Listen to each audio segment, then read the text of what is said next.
Have you ever been confused to distinguish what's your intuition compared to your thoughts or your fears or other stuff happening in your head? By the end of this video, you'll get a better understanding how the intuition actually feels in your body and why it's important to learn how to recognize it. Hi, my name is Golovko. I'm a somatic and yoga coach, and I also look into people-pleasing, particularly in your relationships, and other hidden patterns that are actually stored in the body. Today's video, I really wanted to narrow down on intuition, and intuition is super important for those of you who are people pleasers, because when we are a people pleaser, what we first learn is to actually never check into how our body actually feels. And this is because we have learned to override our needs and what we call self-abandon to make sure that everybody else is happy. And this might have been legitimate back in childhood when our caretakers needed to be pleased for us to keep some sort of emotional stability. However, as we grow up and as we gain resources, this mechanism stays and it corrupts a little bit our relationships and makes them very often codependent or other types of unbalanced relationship with people because we are never showing our true selves. And the reason is that we learned not to listen to ourselves anymore, and in particular, to listen to our intuition. So today's video, I want to really explain what is it that's going on in our heads, where does this intuition come from, and how is it very much different from everything else that's going on. So we're going to be looking into this little drawing I've done, and I want you to understand that our mind is separated in many layers.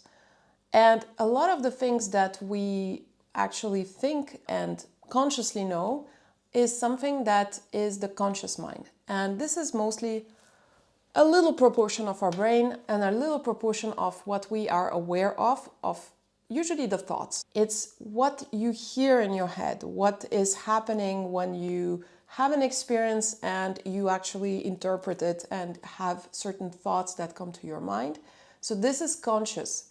You are aware of these thoughts. If you stop right now, you can maybe think of some thoughts about this video or about your day or whatever. You have them, you know you have them. So this is your conscious mind. But the thing is, this is just the top of the iceberg. It's just the very visible top. Most of what's going on and what's controlling our lives is happening actually one layer below, which is the subconscious layer. The subconscious layer is automated systems that happen in our bodies. So this is where all of these things that are stored, unprocessed emotions, unprocessed experiences in your life are stored there. And also, anytime there is a coping mechanism you have developed or some sort of automated response that is your go-to response to answer to any kind of situation that you've experienced prior and that you've learned to cope with a certain way, this is where it's engraved. It's also what we can say is the nervous system, because it's connecting our brain to the rest of our body, and in our body the nervous system also stores all of these patterns, all of these mechanisms. And that's where a lot of the times we don't think to look into. So the subconscious mind, you can see it as a reservoir or a database of information that we collected over our lives. And that's not innately how we are, but this is just a set of things that we collected and that we created to cope with our lives. And the legitimacy of these coping mechanisms might have been absolutely relevant when they were created. However, as we progress in our lives and as we grow up and gain resources, again, that's what I really want to emphasize, some of these coping mechanisms might not be useful anymore and might actually serve against us. And that's very important to understand, because when sometimes we think, oh, we need to change our coping mechanisms, change things like people pleasing, why would we need to change? It's because we are growing depleted of energy and we're not living an optimal life because we are giving away too much in our relationships. And it repeats, it constantly repeats in our relationship because this is the coping mechanism that is deeply rooted in this subconscious part of our brain. All right, so that's the two most prominent, let's say, layers of the self. But there is a third. The third here, I called it the deep self, but there could be other ways you can call it. There is many ways that it's been called. In religion, it is the soul. In spirituality, it is the soul, your true self, your deepest part of you. That part is immutable. That part is what you came with. It's your kind of default setting. And this part is really wanting your best interest, because realizing that part and uncovering that part is what brings you to completion and feeling of satisfaction and alignment. Because when we talk about alignment, what are we actually aligned to? We are aligned to that core part of ourselves that is immutable. And so there's many ways that it can be called, whether you're spiritual or not. Actually, even if you're not spiritual, there is research that talks about this kind of characteristics in psychology, in other areas. You can look it up. It is something that has been constantly rediscovered by psychologists, by studies. So this is not like completely a woohoo concept either. So it's really important to understand that whether you subscribe to spirituality or not, there is something that is a very deep version of you that exists, and that kind of has innate characteristics that, can be uncovered. And they might be very visible in you, or they might be dormant. So it's very important to understand these three layers. And now, just to also understand that most of us, we're staying in the conscious mind. So in the thinking, and thinking that our conscious mind is our own decision. But most of the time, we are being guided by our conscious mind, but the conscious mind itself is being guided by the subconscious mind. So the subconscious mind is actually feeding a lot of patterns of reactions to our conscious mind.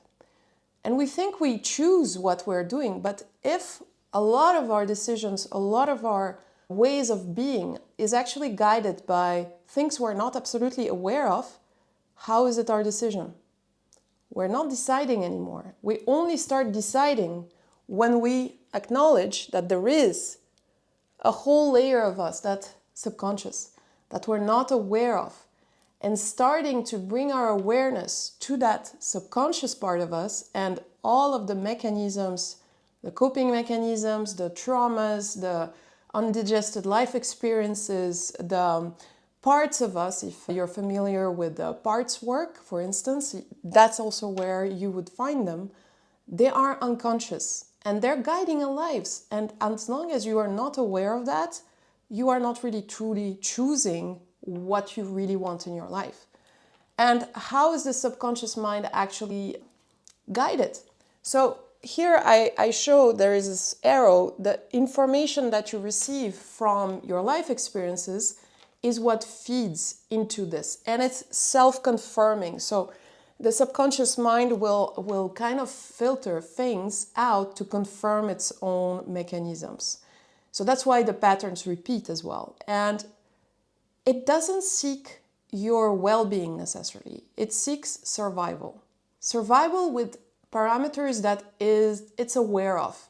So imagine that it wants homeostasis. If you know that expression,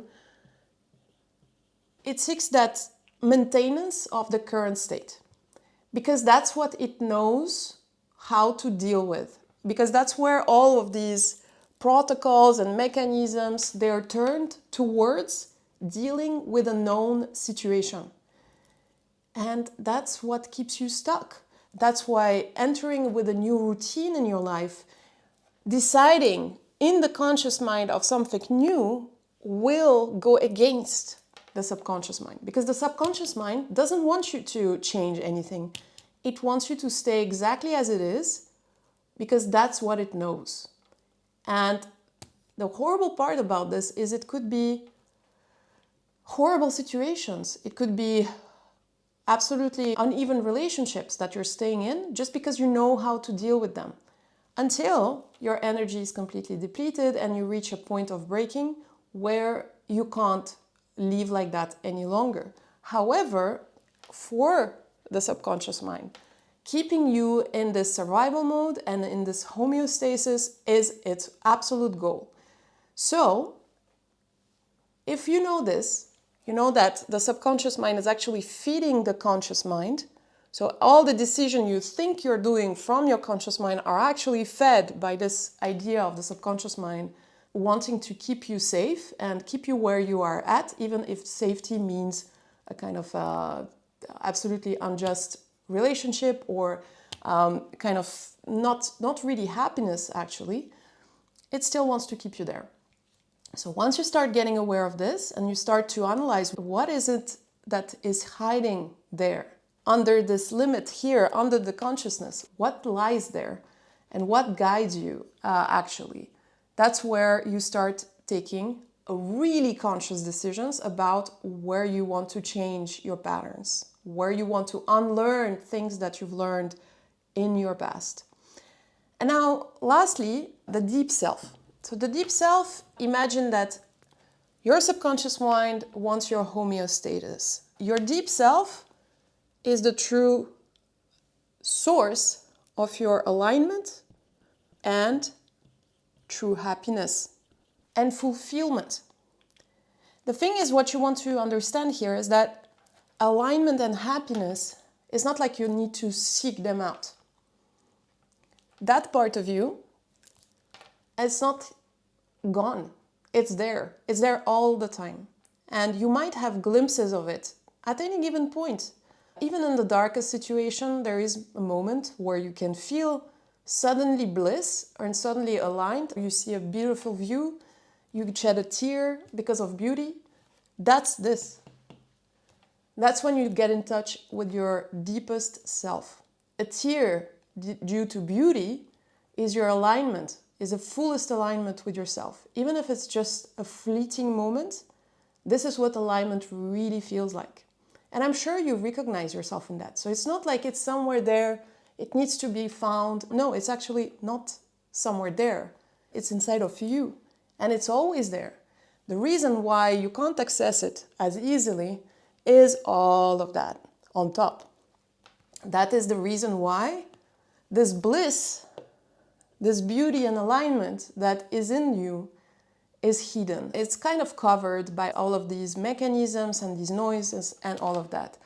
And when we say that we want to deal with the traumas, deal with our mechanisms like people pleasing and others that we could have, is to actually create a better connection between this part of us and the conscious part of us. So that we're not guided by our subconscious mind any longer, or rather we align our subconscious mind to conspire for us instead of it wanting the homeostasis which might not be aligned with what we want.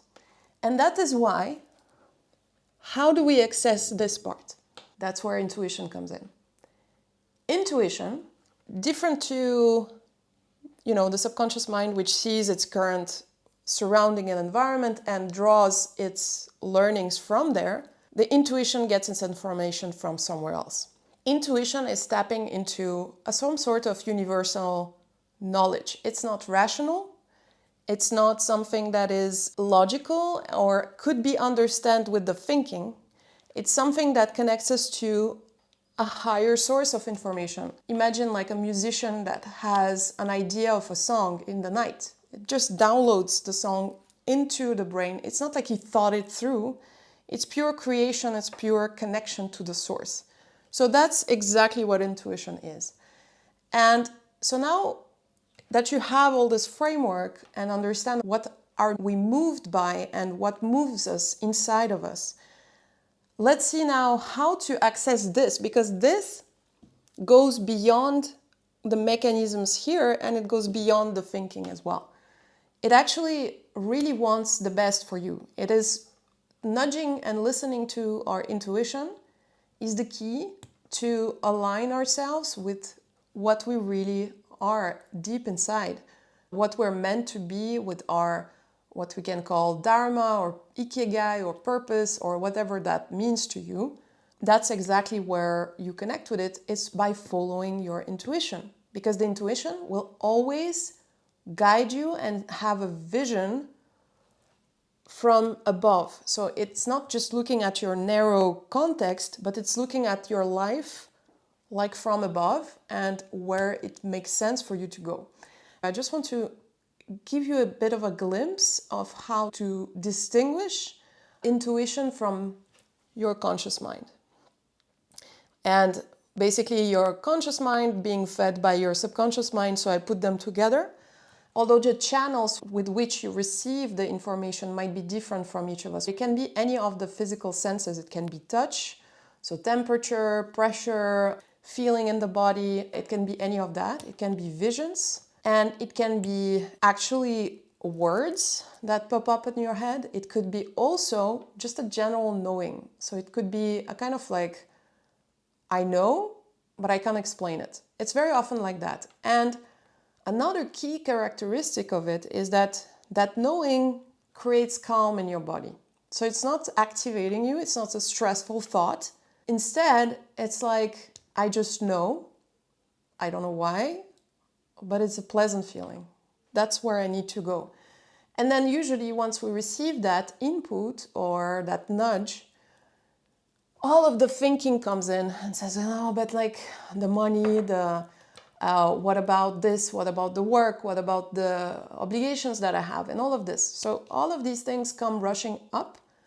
And most of the time, it's again, your subconscious wanting the homeostasis. It wants to keep you where you are.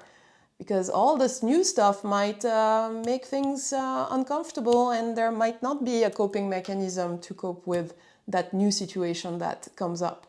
Because what this wants is alignment and wants to get you out of your comfort zone. So definitely your subconscious mind will fight it. So that's how you know. That's actually how you know.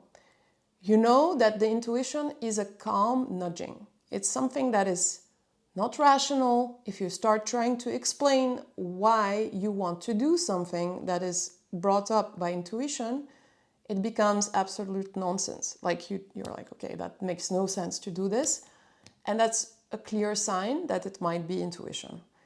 Also, the sense when you receive intuition is a sense of calm. It's really something I want to emphasize, because that's how you distinguish it with a fear. Because a fear would usually create a sense of anxiety or a sense of activation in your nervous system, or a sense of alert, so that you are afraid of something and you want to avoid it. So it's a very possible scenario. So I hope that clarifies a little bit about intuition. If you want more on this topic, comment on this video. I would love to go deeper into this topic, because I know that for any type of people pleaser, we are so used to override this sense of intuition that we grow a little bit numb to it. So just comment in the video if you'd like to hear more about it, or any other of these concepts that you thought were interesting to you or you didn't hear about before. All right, thank you so much for watching this video, and see you in the next.